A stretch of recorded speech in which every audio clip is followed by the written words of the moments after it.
베네수엘라 다음은 일본이다. 미국이 일본을 정조준했습니다. 미국 국방부를 발칵 뒤집어 놓은 충격적인 배신의 증거가 공개됐거든요. 일본이 중국과 손잡고 미군 정보를 넘기고 있었다는 사실 믿으시겠습니까? 더 놀라운 건 이 모든 걸 밝혀낸 나라가 한국이었다는 겁니다. 일본은 화려한 말로 중재자인 척했지만 뒤에선 칼을 숨기고 있었습니다. 중국은 평화를 외쳤지만 실제론 미군을 공격하고 있었고요. 한국만이 말없이 움직였습니다. 약속을 지키기 위해서요. 태평양 한복판에서 벌어진 보이지 않는 전쟁의 전말을 지금 즉시 공개합니다. 한국의 저력이 자랑스럽다고 생각하시는 분들은 구독과 좋아요 꾹 눌러주세요. 전화벨이 울렸을 때 저는 깊은 잠에 빠져 있었습니다. 침대 옆 탁자에서 핸드폰이 요란하게 진동했어요. 눈을 비비며 화면을 봤죠. 새벽 2시 17분이었습니다. 발신자 이름이 떴어요. 한서준. 저는 즉시 정신이 번쩍 들었습니다. 한서준은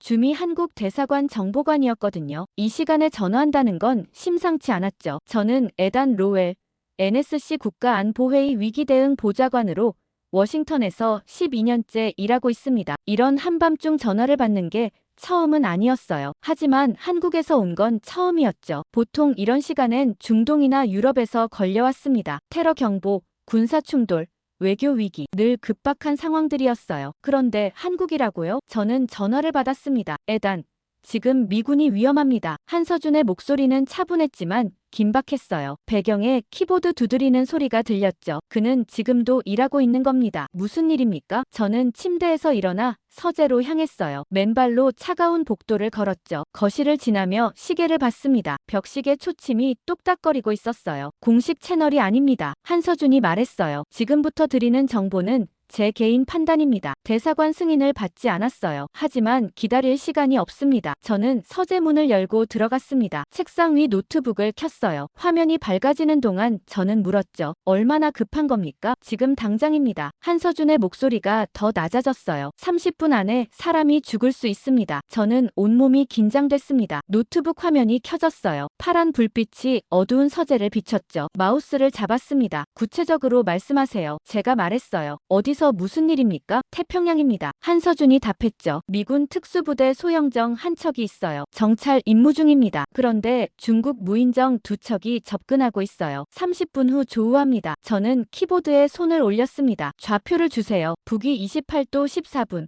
동경 136도 52분. 한서준이 또박또박 말했어요. 저는 받아 적었습니다. 숫자를 다시 확인했어요. 틀림없이 태평양이었죠. 미군 작전 구역이 맞았습니다. 중국 무인정이요? 저는 물었어요. 어떻게 아셨습니까? 한국 위성이 포착했습니다. 한서준이 설명했어요. 오늘 새벽부터 그 해역을 감시하고 있었어요. 중국 함정 움직임이 이상해서요. 그런데 무인정 두 척이 분리돼 나왔습니다. 미군 쪽으로 직진하고 있어요. 저는 지도를 띄웠습니다. 좌표를 입력했어요. 붉은 점이 화면에 찍혔죠. 태평양 한가운데였습니다. 미군이 거기서 뭘 하고 있습니까? 정찰이라고 하셨죠? 네. 한서준이 답했어요. 중국 해군 동향 파악 임무인 것 같아요. 소형정이라 레이더 탐지도 안 되고 조용히 움직일 수 있거든요. 그런데 중국이 알아챈 겁니다. 어떻게요? 저는 반문했습니다. 소형정은 스텔스 기능이 있어요. 중국이 발견하기 어려운데요. 잠시 침묵이 흘렀습니다. 한서준이 천천히 말했어요. 일본입니다. 저는 손을 멈췄습니다. 일본이요? 무슨 뜻입니까? 일본 위성이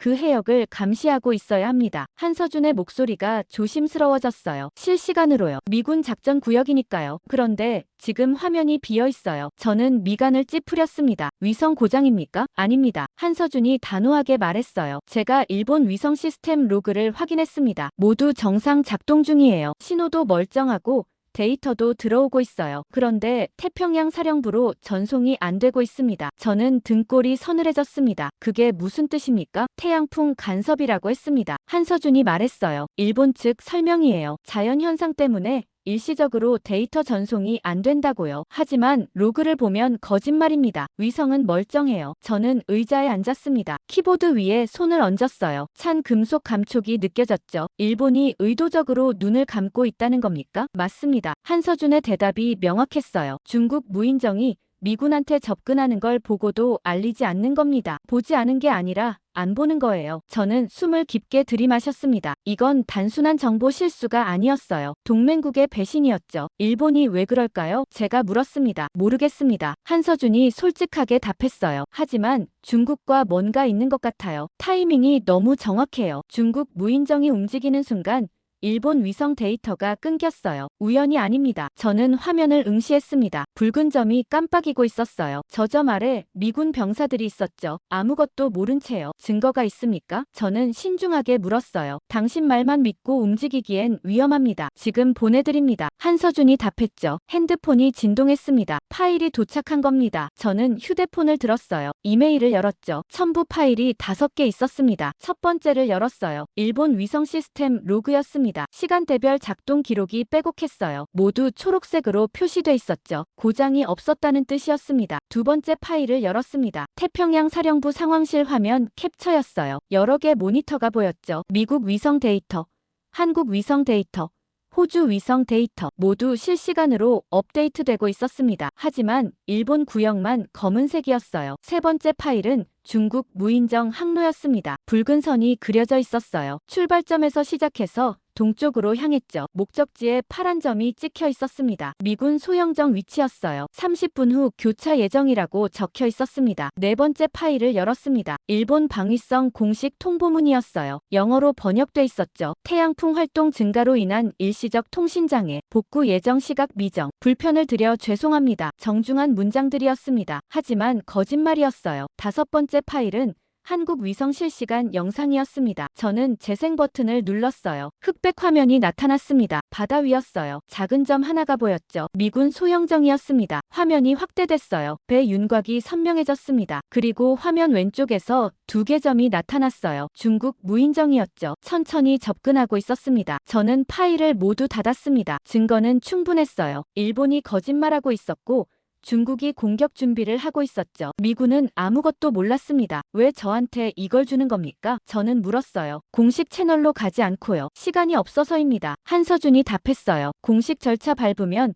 최소 2시간 걸려요. 한국 대사관에서 국무부로 보내고, 국무부에서 국방부로 보내고, 국방부에서 태평양 사령부로 보내고 그 사이 미군은 죽습니다. 저는 그 말에 움찔했습니다. 죽는다고요. 너무 직접적인 표현이었죠. 이건 작전이 아닙니다. 한서준의 목소리가 더 낮아졌어요. 전쟁도 아니에요. 그냥 시험입니다. 시험이요? 저는 되물었습니다. 중국과 일본이 미국을 시험하는 겁니다. 한서준이 설명했어요. 얼마나 빨리 반응하는지, 얼마나 정확하게 움직이는지, 동맹이 진짜 작동하는지 그걸 보고 있어요. 저는 온몸에 소름이 돋았습니다. 미군 목숨을 걸고 시험을 한다는 겁니까? 진짜 전쟁이면 규칙이 있습니다. 한서준이 차분하게 말했어요. 선전포고, 교전수칙, 국제법. 하지만 이건 규칙이 없어요. 그냥 사고처럼 보이게 만들 겁니다. 무인정이 미군 소형정을 들이받고 일본은 위성 고장이었다고 하고 중국은 항해 실수였다고 할 거예요. 아무도 책임 안 집니다. 저는 화면을 보며 생각했습니다. 좌표 하나였어요. 북위 28도 14분.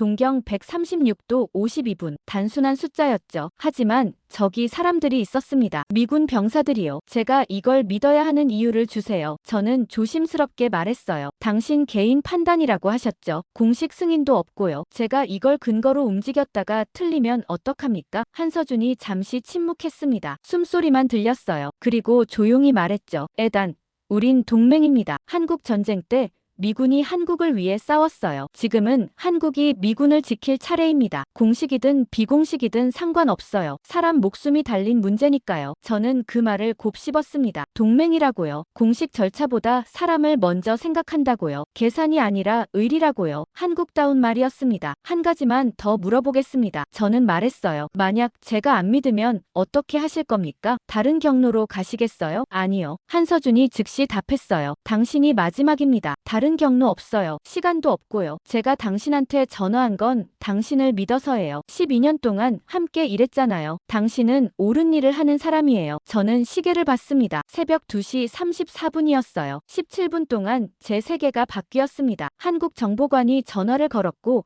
좌표를 줬어요. 증거를 보냈고 신뢰를 구했죠. 이제 결정은 제 몫이었습니다. 알겠습니다. 저는 말했어요. 제가 움직이겠습니다. 고맙습니다. 한서준의 목소리에 안도가 섞였어요. 하지만 서두르세요. 시간이 정말 없어요. 전화를 끊고 저는 화면을 봤습니다. 좌표가 깜빡이고 있었어요. 북위 28도 14분.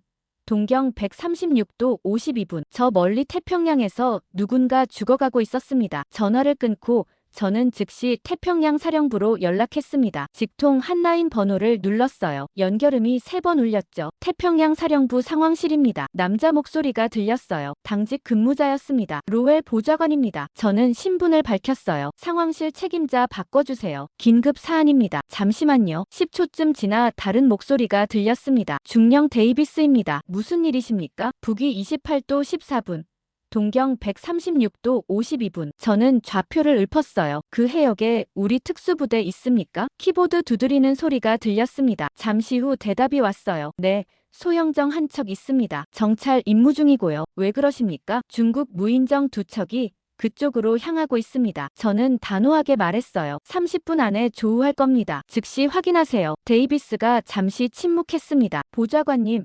우리 레이더엔 아무것도 안 잡히는데요. 중국 함정 움직임 없습니다. 일본 위성 데이터 확인해 보셨습니까? 저는 물었어요. 일본 쪽이 그 해역 담당 아닙니까? 데이비스가 답했습니다. 지금 일본 데이터가 안 들어오고 있어요. 태양풍 간섭이라고 하더군요. 1시간 전부터 화면이 비어 있습니다. 저는 이를 악물었습니다. 한서준 말이 맞았어요. 태양풍이 아닙니다. 저는 말했어요. 일본 위성은 정상 작동 중입니다. 의도적으로 데이터를 안 보내는 겁니다. 데이비스의 목소리가 당황스러워졌습니다. 그게 무슨 말씀이십니까? 일본이 왜 그래야 합니까? 지금 설명할 시간 없어요. 저는 단호하게 말했어요. 한국 위성 데이터 받을 수 있습니까? 한국이요? 데이비스가 되물었습니다. 네.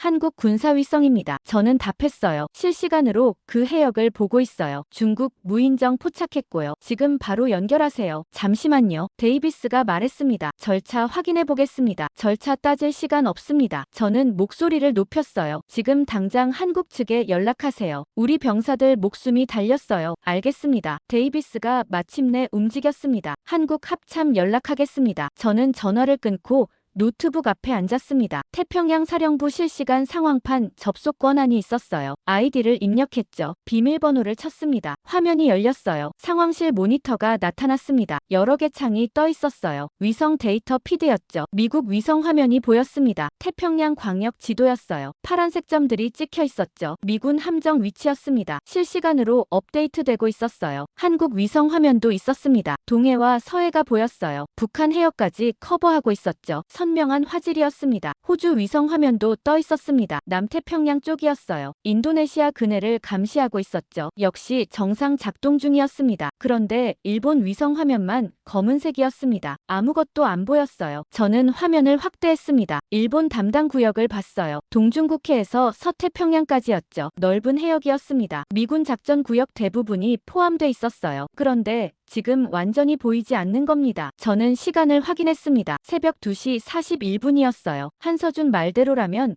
30분 안에 충돌이었죠. 이미 20분이 흘렀습니다. 10분밖에 안 남았어요. 핸드폰이 울렸습니다. 데이비스였어요. 보좌관님.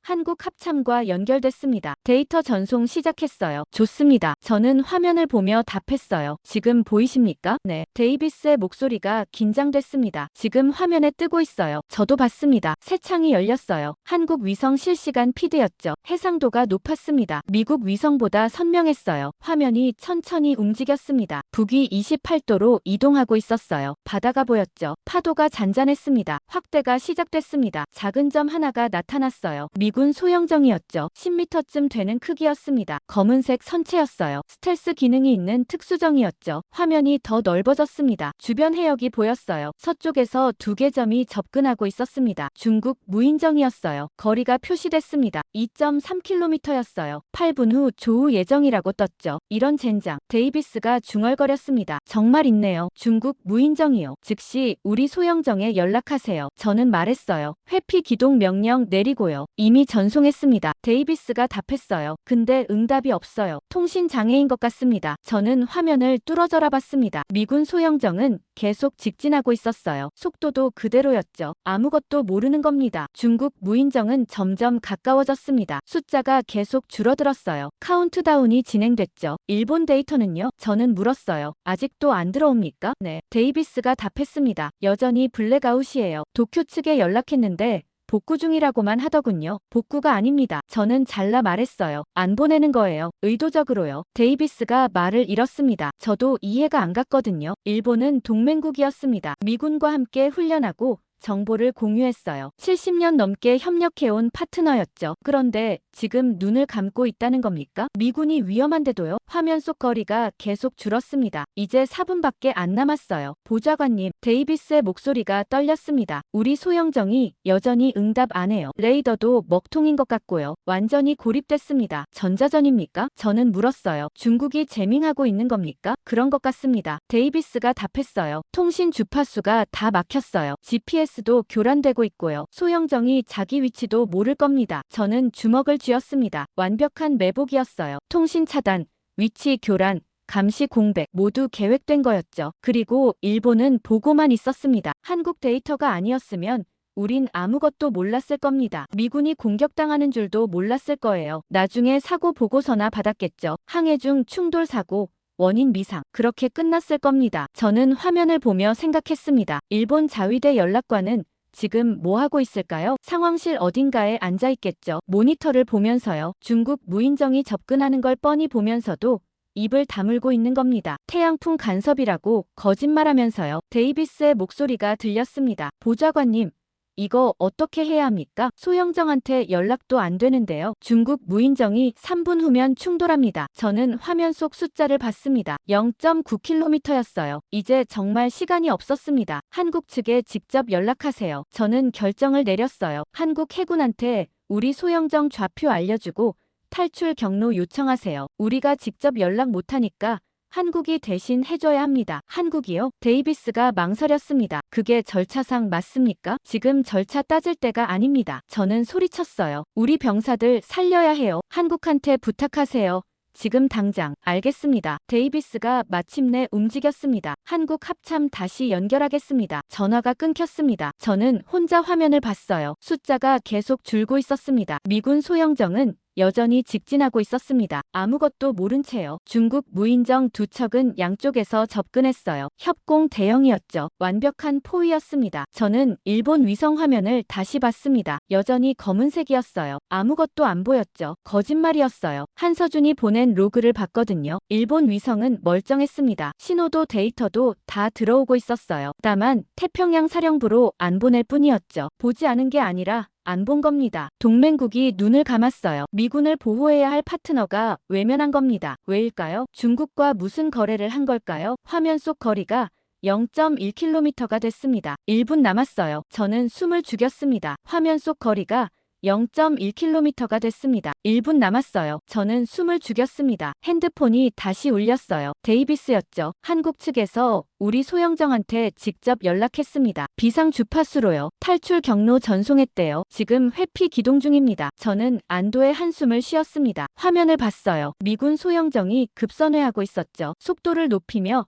남쪽으로 방향을 틀었습니다. 중국 무인정 두 척은 그대로 직진했어요. 미군 소영정이 있던 자리를 스쳐 지나갔죠. 30초 차이였습니다. 30초만 늦었어도 충돌했을 거예요. 저는 의자에 푹 기댔습니다. 온몸에 식은땀이 흘렀어요. 심장이 빠르게 뛰고 있었죠. 간발의 차였습니다. 한국이 아니었으면 지금쯤 사고 보고서를 쓰고 있었을 거예요. 미군 병사 사망, 원인 조사 중이라고요. 보좌관님, 데이비스가 말했습니다. 일본 측에서 지금 연락 왔어요. 위성 데이터 복구됐다고 합니다. 지금요? 저는 비웃었어요. 정확히 지금이요? 네. 데이비스도 의아해하는 목소리였어요. 충돌 직후 갑자기 복구됐대요. 태양풍 간섭이 해소됐다나요? 저는 화면을 봤습니다. 일본 위성창이 다시 켜졌어요. 데이터가 들어오고 있었죠. 선명한 해상 화면이었습니다. 아까 그 해역이 보였어요. 미군 소형정도 보였고 중국 무인정도 보였죠. 모두 선명하게 찍혀 있었습니다. 타이밍이 기가 막혔어요. 위험한 순간엔 꺼져 있다가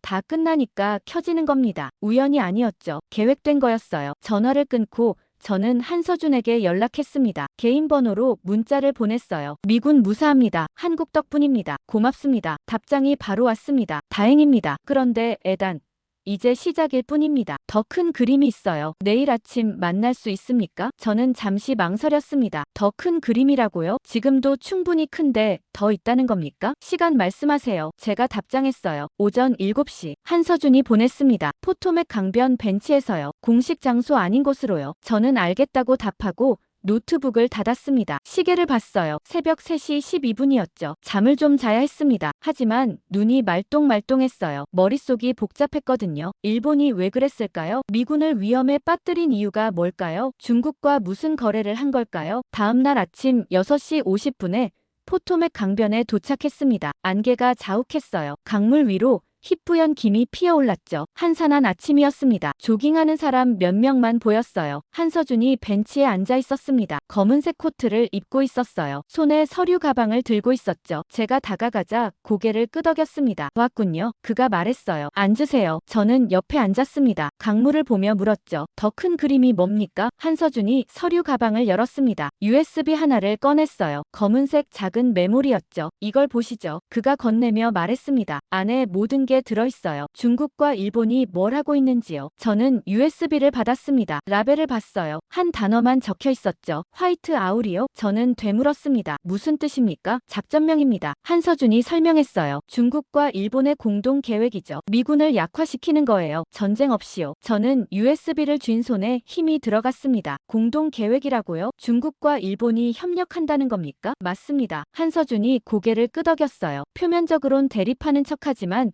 뒤에선 손잡고 있어요. 목표는 같으니까요. 미국의 태평양 지배력을 시험하는 거죠. 저는 강물을 봤습니다. 물결이 잔잔하게 흘러가고 있었어요. 머릿속은 복잡했죠. 중국과 일본이 협력한다는 게 믿기지 않았습니다. 어떻게 알았습니까? 제가 물었어요. 증거가 있습니까? USB에 다 있어요. 한서준이 답했습니다. 한국 정보기관이 6개월 동안 추적한 겁니다. 통신 기록, 암호 분석, 자금 흐름 모두 확인했어요. 중국과 일본이 조용히 합의했다는 증거죠. 구체적으로 뭘 합의했습니까? 저는 다그쳤어요. 역할 분담입니다. 한서준이 설명하기 시작했어요. 중국은 실행 부대예요. 드론, 기뢰, 무인정으로 미군 항로를 교란하죠. 직접 공격은 안 해요. 그냥 위협만 하는 겁니다. 일본은 감시 공백을 제공해요. 위성 데이터를 차단하고 미군 대응을 지연시키죠. 어젯밤처럼요. 저는 숨을 깊게 들이마셨습니다. 역할 분담이라고요. 한 명은 칼을 들고 한 명은 눈을 가리는 겁니까? 정확합니다. 한서준이 말했어요. 중국의 칼과 일본의 눈이 함께 움직이는 거예요. 미군은 보이지도 않고 대응도 못하게 만드는 거죠. 목적은 뭡니까? 저는 물었어요. 미군을 죽이려는 겁니까? 아니요. 한서준이 고개를 저었어요. 죽이려는 게 아니라 겁주려는 겁니다. 미국의 개입 의지를 약화시키는 거죠. 태평양에서 미군이 얼마나 취약한지 보여주는 거예요. 동맹도 믿을 수 없다는 걸 증명하는 거고요. 저는 주먹을 쥐었습니다. 전쟁이 아니라 심리전이라는 거였죠. 미국을 물리적으로 때리는 게 아니라 정신적으로 흔드는 겁니다. 신뢰를 무너뜨리는 거예요. 어젯밤 일이 그 일부였습니까? 제가 물었어요. 맞습니다. 한서준이 답했습니다. 시범 케이스였어요. 중국이 무인정 보내고 일본이 눈 감고 미군이 어떻게 반응하는지 보는 거였죠. 다행히 한국이 개입해서 막았지만요. 저는 USB를 봤습니다. 작은 메모리였어요. 하지만 안에 든 정보는 엄청날 것 같았죠. 왜 저한테 주는 겁니까? 제가 물었어요. 공식 채널로 가야 하는 거 아닙니까? 시간이 없어서입니다. 한서준이 말했어요. 공식 채널 거치면 한 달 걸려요. 검증하고 보고하고 회의하고 그 사이 중국과 일본은 계속 움직입니다. 당신이 직접 보고 판단해야 해요. 저는 USB를 주머니에 넣었습니다. 무겁게 느껴졌어요. 이 안에 뭐가 들어있습니까? 구체적으로요. 3가지입니다. 한서준이 손가락을 펴며 말했어요. 첫째,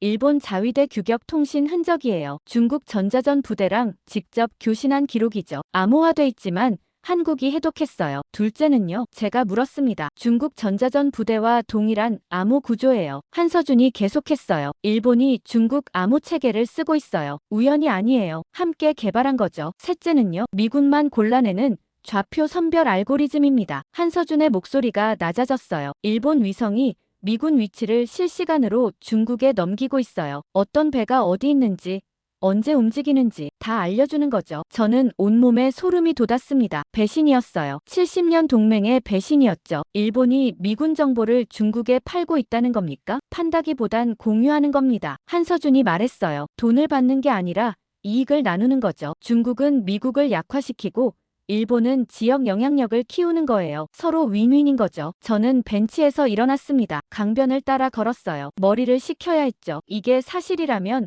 모든 게 바뀌는 겁니다. 태평양 전략, 동맹 구조, 안보 체계 전부 다시 짜야 했어요. 한서준이 뒤따라왔습니다. 에단, 이해합니다. 그가 말했어요. 믿기 힘들죠. 하지만 사실이에요. USB 보시면 알 겁니다. 증거가 명확해요. 한국은 왜 이렇게까지 합니까? 저는 돌아서며 물었어요. 왜 이런 정보를 저한테 줍니까? 위험하잖아요. 일본이 알면 한국도 타깃이 될 텐데요. 한서준이 잠시 침묵했습니다. 강물을 보다가 천천히 말했어요. 한국은 약속을 가볍게 여기지 않습니다. 미군은 한국 전쟁 때 우릴 도왔어요. 지금은 우리가 도울 차례죠. 의리는 계산이 아니에요. 저는 그 말을 곱씹었습니다. 의리라고요. 이익이 아니라 약속이라고요. 한국다운 대답이었습니다. 그리고 한 가지 더. 한서준이 덧붙였어요. 한국은 평화를 말하는 나라입니다. 하지만 약속이 깨질 땐 행동해요. 지금이 그때예요. 미일 동맹이 깨지고 있어요. 우린 그냥 보고만 있을 수 없어요. 저는 고개를 끄덕였습니다. USB를 꺼내봤어요. 이 작은 메모리 안에 전쟁이 들어있었습니다. 총성 없는 전쟁이요. 알겠습니다. 저는 말했어요. 확인해보겠습니다. 하지만 이게 사실이라면 큰일입니다. 일본을 어떻게 믿겠어요? 그게 중국과 일본의 목표입니다. 한서준이 말했어요. 미국이 동맹을 의심하게 만드는 거죠. 신뢰를 무너뜨리는 거예요. 그래서 더 조심해야 해요. 저는 USB를 다시 주머니에 넣었습니다. 사무실로 돌아가서 확인하겠습니다. 한서준이 손을 내밀었어요. 저는 악수했죠. 에단, 조심하세요. 그가 말했습니다. 이 정보 퍼지면 당신도 위험해져요. 일본 로비가 가만 안 있을 겁니다. 괜찮습니다. 저는 답했어요. 제 일이니까요. 강변을 떠나며 저는 뒤돌아봤습니다. 한서준이 벤치에 다시 앉아 있었어요. 강물을 보고 있었죠. 외로워 보였습니다. 동맹을 배신한 나라와 동맹을 지키려는 나라. 저는 어느 쪽을 믿어야 할까요? 강변을 떠나며 저는 뒤돌아봤습니다. 한서준이 벤치에 다시 앉아 있었어요. 강물을 보고 있었죠. 외로워 보였습니다. 동맹을 배신한 나라와 동맹을 지키려는 나라. 저는 어느 쪽을 믿어야 할까요? 사무실로 돌아왔을 때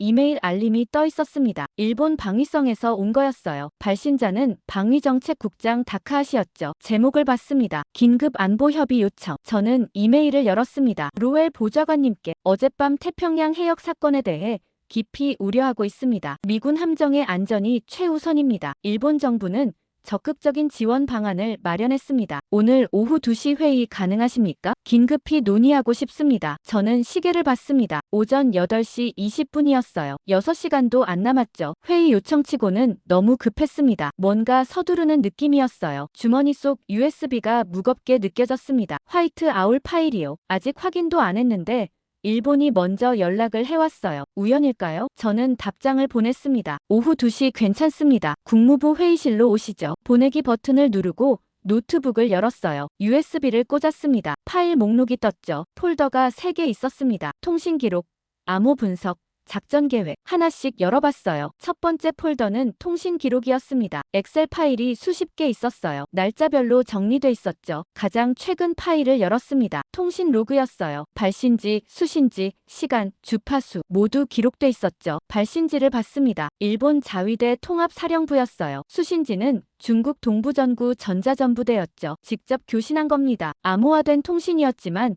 한국이 해독했더군요. 내용을 읽었습니다. 미군 함정 위치 공유, 이동 경로 예측, 감시 공백 시간대 조율 모두 적혀 있었어요. 협력의 증거였죠. 두 번째 폴더는 암호 분석이었습니다. PDF 파일들이 들어 있었어요. 한국 정보기관 분석 보고서였죠. 중국과 일본이 같은 암호 체계를 쓰고 있다는 내용이었습니다. 우연이 아니라 공동 개발이라고 했어요. 세 번째 폴더는 작전 계획이었습니다. 파워포인트 파일이 하나 있었어요. 열어봤습니다. 명확했습니다. 계획된 협력이었어요. 마지막 슬라이드를 봤습니다. 예상 효과라고 적혀 있었죠. 미국의 태평양 지배력 약화, 동맹국 신뢰 저하, 지역 영향력 재편. 저는 파일을 닫았습니다. 한서준 말이 맞았어요. 이건 전쟁이 아니라 실험이었죠. 미국을 시험하는 겁니다. 얼마나 빨리 반응하는지, 동맹이 제대로 작동하는지, 그리고 일본이 그 실험에 가담하고 있었어요. 오후 2시가 됐습니다. 국무부 회의실에 일본 대표단이 도착했어요. 5명이었죠. 다카하시 국장이 맨 앞에 섰습니다. 50대 중반쯤 되어 보였어요. 회색 정장을 입고 있었죠. 로웰 보좌관님, 그가 악수를 청했습니다. 만나서 반갑습니다. 어제 일은 정말 유감입니다. 저는 악수하며 그의 눈을 봤습니다. 진심으로 보이지 않았어요. 형식적인 미소였죠. 앉으시죠. 제가 말했습니다. 모두 테이블에 앉았어요. 다카하시가 서류 가방을 열었습니다. 자료를 꺼내 나눠줬어요. 표지에 미군 함정 안전 강화 방안이라고 적혀 있었죠. 어제 사건을 분석했습니다. 다카하시가 시작했어요. 미군 함정이 위험에 노출됐습니다. 우리 위성 시스템에 일시적 장애가 있었고요. 깊이 반성합니다. 저는 자료를 펼쳐봤습니다. 그래프와 도표가 가득했어요. 태양풍 영향 분석이라는 제목이 보였죠. 거짓말이었습니다. USB 파일을 봤거든요. 위성은 멀쩡했어요. 재발 방지를 위해 제한이 있습니다. 다카하시가 계속했어요. 미군 함정은 위험합니다. 중국 해역이 가까우니까요. 우리가 직접 보호하겠습니다. 어떻게요? 제가 물었습니다. 요코스카 기지로 이동시키겠습니다. 다카하시가 답했어요. 일본 해상자위대가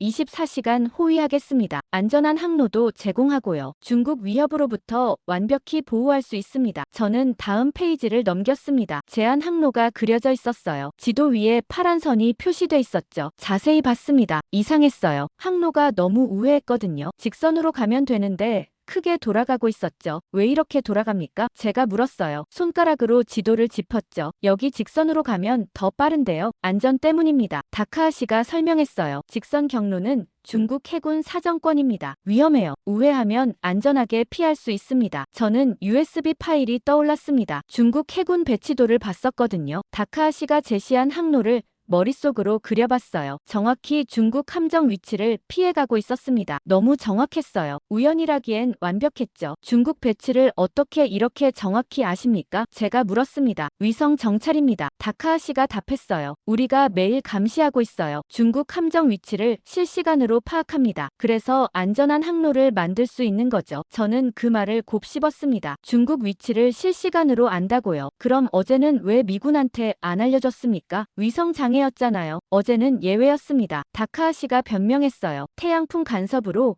일시적 장애가 있었습니다. 하지만 지금은 복구됐어요. 앞으로는 완벽히 지원하겠습니다. 저는 자료를 덮었습니다. 이해가 됐어요. 일본이 뭘 하려는지요. 미군을 요코스카로 모으는 겁니다. 안전하다는 명목으로요. 그리고 일본이 정한 항로로만 움직이게 하는 거죠. 통제하는 겁니다. 보호가 아니라요. 감사합니다. 저는 말했습니다. 검토해보겠습니다. 하지만 미군 함정 배치는 우리 작전 계획에 따릅니다. 일본 제안을 그대로 따를 순 없어요. 다카하시의 얼굴이 굳었습니다. 하지만 안전이 최우선 아닙니까? 중국 위협이 증가하고 있어요. 우리 도움이 필요합니다. 도움은 고맙습니다. 제가 답했어요. 하지만 미군은 스스로 판단할 수 있습니다. 항로도 우리가 정하고요. 다카하시가 몸을 앞으로 기울였습니다. 로웰 보좌관님, 오해하시는 것 같은데요. 우리는 진심으로 돕고 싶습니다. 일본은 미국의 가장 중요한 동맹국입니다. 70년 우정을 잊으셨습니까? 저는 그의 눈을 똑바로 봤습니다. 70년 우정이라고요. 어제 위성 데이터를 차단한 나라가 그런 말을 하는 겁니까? 다카하시가 당황했습니다. 그건 사고였습니다. 태양풍 때문에요. 저는 서류 가방에서 종이 한 장을 꺼냈습니다. 일본 위성 시스템 로그였어요. 한서준이 준 자료였죠. 이게 뭡니까? 제가 테이블에 올려놓으며 물었어요. 어제 당신네 위성 작동 기록입니다. 모두 정상이라고 나와 있네요. 태양풍 간섭은 어디 있습니까? 다카하시가 얼굴이 하얗게 질렸습니다. 이건 어디서 구하셨습니까? 출처는 중요하지 않습니다. 저는 말했어요. 중요한 건 당신네가 거짓말했다는 겁니다. 의도적으로 데이터를 차단했어요. 미군이 위험한 걸 알면서도요. 다카하시가 입술을 깨물었습니다. 동행한 일본 관계자들이 웅성거렸어요. 당황한 기색이 역력했죠. 이건 오해입니다. 다카하시가 변명하려 했어요. 기술적 문제가 있었어요. 의도는 아니었습니다. 그럼 뭡니까? 저는 다그쳤어요. 우연히 미군이 위험한 순간에만 위성이 고장났습니까? 우연히 중국 무인정이 접근할 때만 데이터가 끊겼습니까? 너무 우연이 많지 않습니까? 회의실이 조용해졌습니다. 일본 측 누구도 대답하지 못했어요. 다카하시만 창백한 얼굴로 앉아 있었죠. 저는 자료를 다시 가방에 넣었습니다. 회의는 여기서 마치겠습니다. 일본의 제안은 검토하겠지만 받아들이긴 어려울 것 같네요. 미군은 스스로 안전을 지킬 수 있습니다. 다카하시가 일어났습니다. 로웰 보좌관님, 이건 실수입니다. 우리 관계를 해치지 마십시오. 일본은 여전히 미국의 동맹입니다. 저는 문을 열며 답했습니다. 동맹은 신뢰로 유지됩니다. 신뢰가 깨지면 동맹도 끝입니다. 어제 당신네가 뭘 했는지 잘 생각해보세요. 일본 대표단이 나갔습니다. 다카하시가 마지막으로 뒤돌아봤어요. 씁쓸한 표정이었죠. 문이 닫혔습니다. 저는 혼자 회의실에 남았어요. 창밖을 봤습니다. 워싱턴 오후 하늘이 흐렸죠. 일본이 먼저 제안했습니다. 친절하게요. 미군을 보호하겠다고요. 하지만 속내는 달랐어요. 통제하려는 거였죠. 일본이 정한 곳에 모으고 일본이 정한 길로만 다니게 하는 겁니다. 그리고 그 모든 정보를 중국과 공유하는 거예요. 이건 보호가 아니라 감시였습니다. 친절한 얼굴을 한 배신이었죠. 저는 주머니 속 USB를 만졌습니다. 화이트 아울, 중국의 칼과 일본의 눈. 이제 확실해졌어요. 일본은 더 이상 믿을 수 없었습니다. 저는 주머니 속 USB를 만졌습니다. 화이트 아울, 중국의 칼과 일본의 눈. 이제 확실해졌어요. 일본은 더 이상 믿을 수 없었습니다. 회의실을 나와 복도를 걸었어요. 사무실로 돌아가는 길이었죠. 핸드폰이 울렸습니다. 한서준이었어요. 일본 측 만났습니까? 그가 물었습니다. 네, 저는 답했어요. 당신 말이 맞았어요. 일본이 미군을 통제하려 합니다. 보호라는 명목으로요. 예상했던 수순입니다. 한서준이 말했습니다. 이제 USB 파일 전부 확인하셨습니까? 일부만 봤어요. 저는 답했죠. 통신 기록이랑 작전 계획만요. 나머지도 보셔야 합니다. 한서준의 목소리가 진지해졌어요. 특히 기술 분석 파일이요. 거기에 핵심이 있어요. 어떤 핵심입니까? 제가 물었습니다. 암호 구조입니다. 한서준이 설명했어요. 중국과 일본이 쓰는 통신 암호가 똑같아요. 우연이 아니에요. 함께 만든 겁니다. 그리고 그 암호로 미군 정보를 주고받고 있어요. 저는 사무실 문을 열고 들어갔습니다. 노트북을 켰어요. USB를 다시 꽂았죠. 지금 확인하겠습니다. 전화 끊지 마시고 같이 보시죠. 파일 목록을 열었습니다. 기술 분석이라는 폴더를 찾았어요. 더블 클릭했죠. 폴더 안에 파일이 여러 개 있었습니다. PDF, 엑셀, 이미지 파일들이었어요. 가장 위에 있는 파일을 열었죠. 암호체계 비교 분석이라는 제목이었습니다. 한국국가정보원 기술팀 작성이라고 적혀 있었어요. 첫 페이지를 넘겼습니다. 요약본이 나왔죠. 중국 인민해방군 전자전부대 암호 샘플과 일본 자위대 통합사령부 암호 샘플을 비교, 분석한 결과 99.7% 일치율을 보임. 우연적 유사성으로 볼 수 없는 수준. 공동 개발 또는 기술 이전으로 판단됨. 저는 다음 페이지로 넘어갔습니다. 기술적 세부 내용이 나왔어요. 암호 알고리즘 구조, 키 생성 방식, 데이터 패킷 형식 모두 그래프와 도표로 설명돼 있었죠. 어려운 내용이었지만 결론은 명확했습니다. 중국과 일본이 같은 시스템을 쓰고 있다는 거였어요. 보고 계십니까? 한서준이 물었습니다. 네, 저는 답했어요. 99.7% 일치라고 나오네요. 다음 파일 여세요. 한서준이 말했습니다. 통신 흔적 파일이요. 거기 더 중요한 게 있어요. 저는 폴더로 돌아갔습니다. 통신 흔적 상세라는 파일을 찾았어요. 엑셀 파일이었죠. 열었습니다. 스프레드시트가 나타났어요. 날짜, 시간, 발신지, 수신지, 데이터 크기, 컬럼이 빼곡했죠. 스크롤을 내렸습니다. 수백 개 항목이 있었어요. 모두 일본에서 중국으로 전송된 기록이었죠. 발신지 컬럼을 봤습니다. 일본 자위대 통합사령부, 요코스카 기지 통신실, 오키나와 정보센터 모두 일본 군사시설이었어요. 수신지를 봤습니다. 중국 동부전구 사령부, 상하이 전자전센터, 푸젠성 해군기지, 중국 인민해방군 시설이었죠. 직접 교신한 겁니다. 데이터 내용 컬럼이 있었습니다. 한국이 해독한 내용이 적혀 있었어요. 모두 미군 정보였습니다. 일본이 중국한테 넘긴 거였어요. 실시간으로요. 이거 진짜입니까? 저는 물었습니다. 일본이 정말 이렇게 했어요? 네. 한서준이 확신에 찬 목소리로 답했어요. 6개월치 통신을 추적했습니다. 매일같이 정보를 주고받아요. 미군 위치,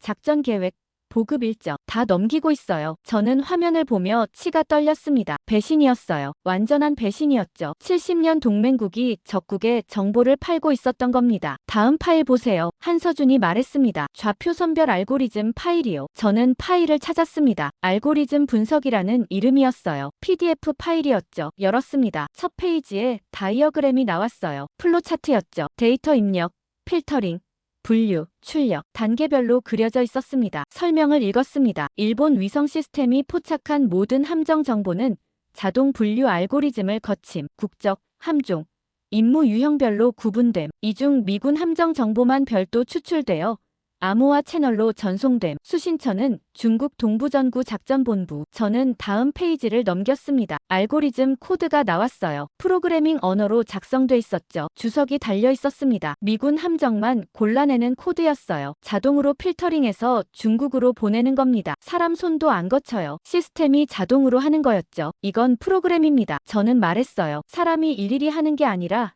자동화돼 있어요. 맞습니다. 한서준이 답했습니다. 일본 위성이 뭔가 포착하면 즉시 분석해요. 미군 것만 골라서 중국에 보내죠. 실시간이에요. 미군이 움직이는 순간 중국이 아는 겁니다. 저는 주먹을 쥐었습니다. 이건 단순 정보 유출이 아니었어요. 시스템적 배신이었죠. 의도적으로 설계된 거였습니다. 마지막 파일 있습니까? 제가 물었습니다. 네. 한서준이 답했어요. 자금 흐름 파일이요. 돈이 어떻게 움직였는지 추적한 겁니다. 저는 파일을 찾았습니다. 자금 추적이라는 폴더였어요. 열었죠. 안에 은행 거래 내역이 수십 개 있었습니다. 엑셀 파일로 정리돼 있었어요. 첫 번째 파일을 열었습니다. 중국 국영은행에서 일본 방산업체로 송금된 기록이었어요. 금액을 봤습니다. 5억 달러였죠. 명목은 기술협력이라고 적혀 있었습니다. 다음 파일을 열었습니다. 일본 방산업체에서 자위대 관련 재단으로 흘러간 돈이었어요. 3억 달러였죠. 컨설팅 비용이라고 명시돼 있었습니다. 돈 세탁이었어요. 중국 돈이 일본 방산업체를 거쳐 자위대로 들어간 겁니다. 대가를 받은 거였죠. 정보를 팔고 돈을 받은 겁니다. 이게 다 증거입니까? 저는 물었어요. 법정에서 쓸 수 있는 수준입니까? 충분합니다. 한서준이 답했습니다. 한국 정보기관이 6개월 동안 수집한 거예요. 통신 기록, 위성 사진, 금융거래 모두 원본 데이터입니다. 조작 없어요. 저는 USB를 빼서 손에 쥐었습니다. 작은 메모리였어요. 하지만 안에 폭탄이 들어있었죠. 일본을 무너뜨릴 수 있는 증거였습니다. 한서준, 왜 이걸 저한테 줬습니까? 저는 물었어요. 한국 정부 공식 입장은 뭡니까? 공식 입장은 없습니다. 한서준이 답했어요. 이건 제 판단이에요. 한국 정부는 아직 몰라요. 저만 아는 겁니다. 위험하지 않습니까? 제가 되물었습니다. 일본이 알면 한국도 타깃될 텐데요. 위험합니다. 한서준이 인정했어요. 하지만 해야 할 일이에요. 미군이 배신당하고 있어요. 동맹이 무너지고 있죠. 한국은 가만히 있을 수 없어요. 저는 USB를 내려다봤습니다. 화이트아웃, 하얀 올빼미, 밤에 조용히 날아다니며 모든 걸 보는 새였죠. 일본이 그랬습니다. 조용히 감시하고 정보를 모았어요. 그리고 중국에 넘겼죠. 미군을 배신하면서요. 하지만 한국도 보고 있었습니다. 더 조용히, 더 정확하게요. 그리고 증거를 모았던 겁니다. 이제 제가 뭘 해야 합니까? 저는 물었어요. 이 정보를 어떻게 쓰죠? 대통령한테 보고하세요. 한서준이 말했습니다. 직접 올리세요. 중간 단계 거치지 말고요. 일본 로비가 많아요. 정보 세면 묻힐 수 있어요. 대통령 직보로 가야 합니다. 저는 시계를 봤습니다. 오후 4시 22분이었어요. NSC 주간 브리핑이 내일 오전이었죠. 대통령이 참석하는 자리였습니다. 내일 보고하겠습니다. 저는 결정을 내렸어요. NSC 브리핑 때요. 조심하세요. 한서준이 말했습니다. 일본이 눈치채면 방해할 겁니다. 로비도 움직이고 압력도 넣을 거예요. 당신 신용을 떨어뜨리려 할 수도 있어요. 준비하고 있습니다. 저는 답했어요. 전화를 끊고 USB를 서랍에 넣었습니다. 자물쇠로 잠갔어요. 내일까지 안전하게 보관해야 했죠. 창밖을 봤습니다. 워싱턴 하늘이 어두워지고 있었어요. 석양이 지고 있었죠. 붉은 빛이 건물들을 물들였습니다. 내일이면 모든 게 바뀔 겁니다. 대통령이 진실을 알게 되면 일본을 보는 눈이 달라질 거예요. 70년 동맹이 흔들릴 겁니다. 하지만 어쩔 수 없었어요. 배신은 배신이었으니까요. 신뢰는 한 번 깨지면 되돌릴 수 없었죠. 저는 가방을 챙겼습니다. 퇴근 시간이었어요. 하지만 집에 가도 잠들 수 없을 것 같았죠. 내일 브리핑 자료를 준비해야 했습니다. 대통령을 설득할 수 있는 완벽한 발표를요. 복도로 나왔습니다. 불이 하나둘 꺼지고 있었어요. 사람들이 퇴근하고 있었죠. 저만 남아서 일할 예정이었습니다. 엘리베이터를 기다리는데 뒤에서 목소리가 들렸습니다. 로웰 보좌관님, 돌아봤어요. 일본 대사관 직원이었습니다. 오후에 회의 참석했던 사람 중 하나였죠. 무슨 일입니까? 제가 물었습니다. 잠깐 얘기 좀 할 수 있을까요? 그가 조심스럽게 말했어요. 중요한 겁니다. 저는 그를 봤습니다. 긴장한 얼굴이었어요. 뭔가 할 말이 있어 보였죠. 사무실로 들어가시죠. 제가 말했습니다. 문을 열고 안으로 들어갔어요. 뭔가 시작되고 있었습니다. 문을 열고 안으로 들어갔어요. 뭔가 시작되고 있었습니다. 일본 대사관 직원이 따라 들어왔어요. 문을 닫았죠. 그는 주변을 둘러봤습니다. 아무도 없는지 확인하는 것 같았어요. 앉으시죠. 제가 말했습니다. 그가 의자에 앉았어요. 손을 꼭 쥐고 있었죠. 떨리는 게 보였습니다. 말씀하세요. 저는 책상에 기대며 물었어요. 무슨 일입니까? 그가 입을 열려다 멈췄습니다. 핸드폰이 울렸거든요. 제 핸드폰이었어요. 화면을 봤죠. 태평양 사령부였습니다. 긴급 전화였어요. 잠깐만요. 저는 일본 직원한테 말하고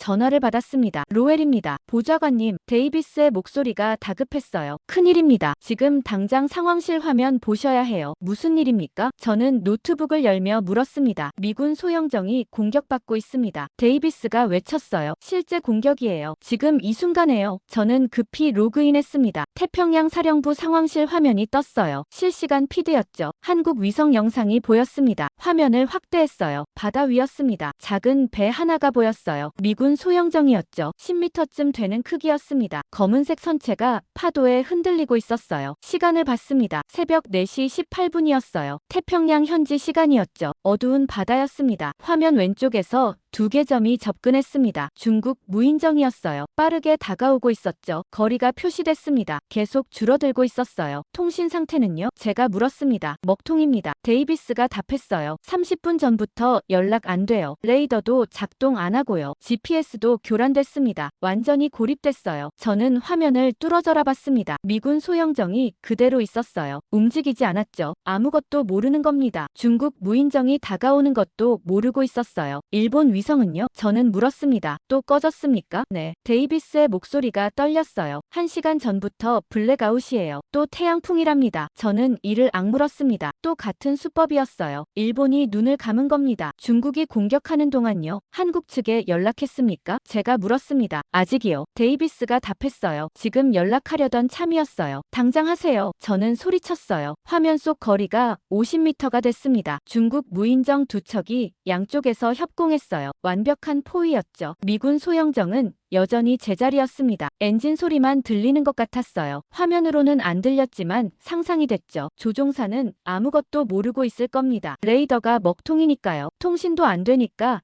도움도 요청 못했을 거예요. 그냥 어둠 속에서 항해하고 있었죠. 갑자기 화면이 흔들렸습니다. 미군 소형정에서 불빛이 터졌어요. 섬광이었죠. 폭발이었습니다. 중국 무인정 하나가 들이받은 겁니다. 선체 옆면에 충돌했어요. 굉음이 울렸을 겁니다. 금속이 찢어지는 소리가요. 제 귀엔 안 들렸지만 상상됐죠. 오마이갓, 데이비스가 중얼거렸습니다. 화면을 확대했습니다. 미군 소형정 선체가 찢어져 있었어요. 구멍이 뚫렸죠. 물이 들어가기 시작했습니다. 배가 기울었어요. 왼쪽으로 쏠렸죠. 사람이 보였습니다. 갑판 위로 튕겨나온 거예요. 미군 병사였죠. 검은 전투복을 입고 있었습니다. 공중으로 날아갔어요. 그리고 바다로 떨어졌죠. 물보라가 일었습니다. 병사가 물속으로 사라졌어요. 다시 떠오르지 않았습니다. 하느님 맙소사. 저는 중얼거렸습니다. 사람이 바다로 떨어졌어요. 살았을까요? 모르겠습니다. 데이비스가 떨리는 목소리로 답했어요. 충격이 너무 컸어요. 의식 잃었을 수도 있어요. 화면 속 바다가 붉게 물들기 시작했습니다. 피였어요. 병사가 다쳤던 겁니다. 피가 물 위로 번졌죠. 검은 바다에 붉은 얼룩이 퍼져나갔습니다. 두 번째 중국 무인정이 접근했습니다. 반대편에서 왔어요. 미군 소형정을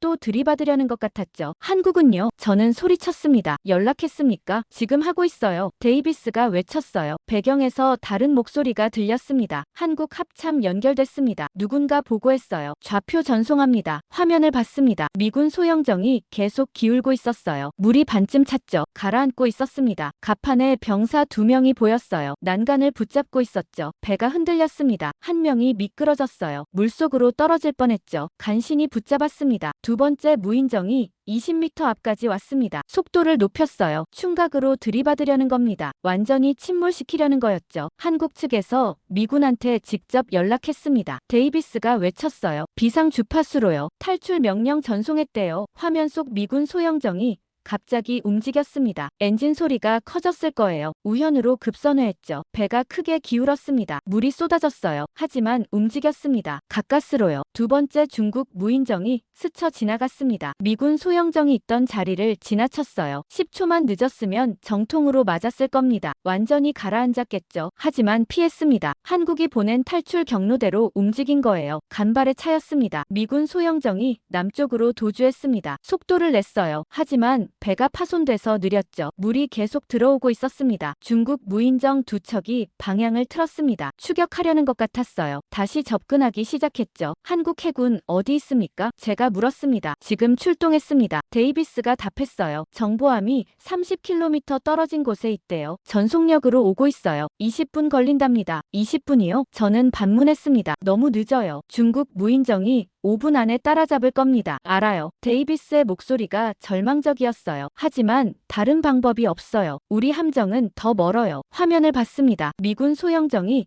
필사적으로 도망치고 있었어요. 검은 연기가 피어올랐죠. 엔진이 과열된 겁니다. 오래 못 버틸 것 같았어요. 중국 무인정이 점점 가까워졌습니다. 빠르게 추격했어요. 미군보다 빨랐죠. 가판이 병사들이 보였습니다. 2명이었어요. 한 명은 조종하고 있었죠. 다른 한 명은 무전기를 붙잡고 있었습니다. 소리를 지르는 것 같았어요. 도와달라고요. 하지만 아무도 듣지 못했습니다. 통신이 막혀 있었으니까요. 일본이 막은 거였어요. 의도적으로요. 병사 하나가 뒤를 돌아봤습니다. 중국 무인정을 본 거예요. 손을 들어 동료한테 소리쳤죠. 뭐라고 말하는지 안 들렸지만 알 수 있었습니다. 더 빨리 가라고요. 도망치라고요. 하지만 배는 한계였습니다. 물이 너무 많이 찼어요. 속도가 떨어지기 시작했죠. 엔진이 물에 잠긴 겁니다. 중국 무인정이 40m까지 접근했습니다. 30m. 20m. 이제 정말 끝이었어요. 한국 함정 도착까지 15분 남았습니다. 데이비스가 보고했어요. 너무 늦었습니다. 저는 화면을 보며 주먹을 쥐었어요. 미군 병사들이 죽어가고 있었습니다. 제 눈앞에서요. 실시간으로요. 아무것도 할 수 없었어요. 갑자기 화면 오른쪽에서 뭔가 나타났습니다. 빠르게 움직이는 물체였어요. 회색 선체였죠. 큰 배였습니다. 뭡니까? 제가 물었습니다. 한국 구축함입니다. 데이비스가 외쳤어요. 어떻게 벌써 왔어요? 20분 걸린다면서요? 모르겠어요. 데이비스가 답했습니다. 레이더에 갑자기 나타났어요. 한국 구축함이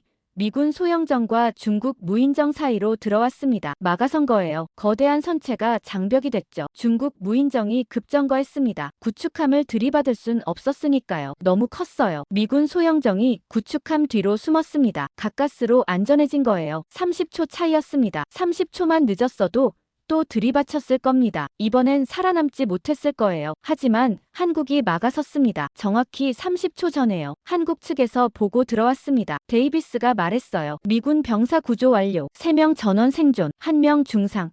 2명 경상. 지금 함내 의무실로 이송 중입니다. 저는 의자에 푹 기댔습니다. 온몸에서 힘이 빠졌어요. 살았습니다. 미군이 살았어요. 한국 덕분에요. 화면을 봤습니다. 한국 구축함이 그대로 서 있었어요. 중국 무인정과 대치하고 있었죠. 움직이지 않았습니다. 버티고 있었어요. 미군을 지키면서요. 구조된 미군 하사가 무전 보냈습니다. 데이비스가 말했어요. 내용 들어보시겠습니까? 들려주세요. 저는 답했습니다. 스피커 소리가 켜졌습니다. 거친 숨소리가 들렸어요. 남자 목소리였죠. 젊은 병사였습니다. 여기는 브라보팀 하사 톰슨입니다. 목소리가 떨렸어요. 우릴 살린 건 명령이 아니었습니다. 그가 말했죠. 약속이었습니다. 한국이 약속을 지켰어요. 우리가 보이지 않을 때도 지켜봤습니다. 우리가 들리지 않을 때도 들었어요. 그리고 와줬습니다. 정확히 필요한 순간에요. 무전이 끊겼습니다. 저는 화면을 봤어요. 한국 구축함이 여전히 서 있었습니다. 미군을 지키면서요. 저는 화면을 봤어요. 한국 구축함이 여전히 서 있었습니다. 미군을 지키면서요. 전화를 끊고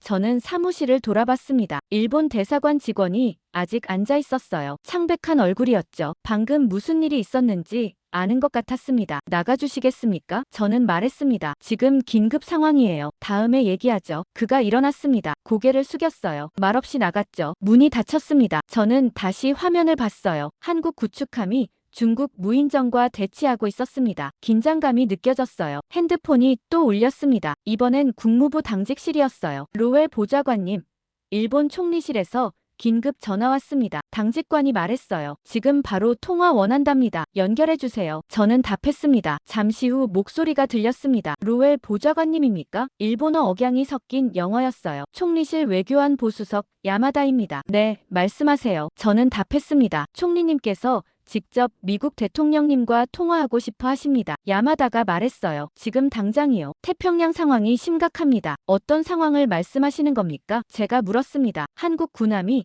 중국 무인정과 대치하고 있습니다. 야마다가 설명했어요. 자칫 충돌로 이어질 수 있어요. 확전 위험이 큽니다. 총리님께서 우려하고 계십니다. 저는 눈썹을 치켜 올렸습니다. 한국이 미군을 구했는데 확전 위험이라고요? 확전은 평화를 해칩니다. 야마다가 말했어요. 이 상황이 더 커지면 안 돼요. 모두가 한 발씩 물러서야 합니다. 대화로 풀어야죠. 총리님께서 중재하고 싶어 하십니다. 저는 메모했습니다. 확전은 평화를 해친다. 대통령님께 전달하겠습니다. 저는 답했어요. 하지만 지금은 새벽 5시예요. 아침에 다시 연락드리죠. 부탁드립니다. 야마다가 말했습니다. 최대한 빨리요. 전화를 끊었습니다. 뭔가 이상했어요. 일본이 너무 적극적이었죠. 미군이 공격당했는데 중재를 하겠다고요? 30분쯤 지났습니다. 또 전화가 왔어요. 이번엔 CIA 당직실이었죠. 보좌관님, 중국 외교부 성명 나왔습니다. 당직관이 말했어요. 지금 막 발표됐어요. 내용이 뭡니까? 제가 물었습니다. 이메일로 보내드릴게요. 당직관이 답했습니다. 지금 확인하세요. 노트북을 열었습니다. 이메일이 와 있었어요. 중국 외교부 대변인 성명이라는 제목이었죠. 클릭했습니다. 중국어 원문과 영어 번역이 함께 있었어요. 영어 버전을 읽었습니다. 중화인민공화국 외교부는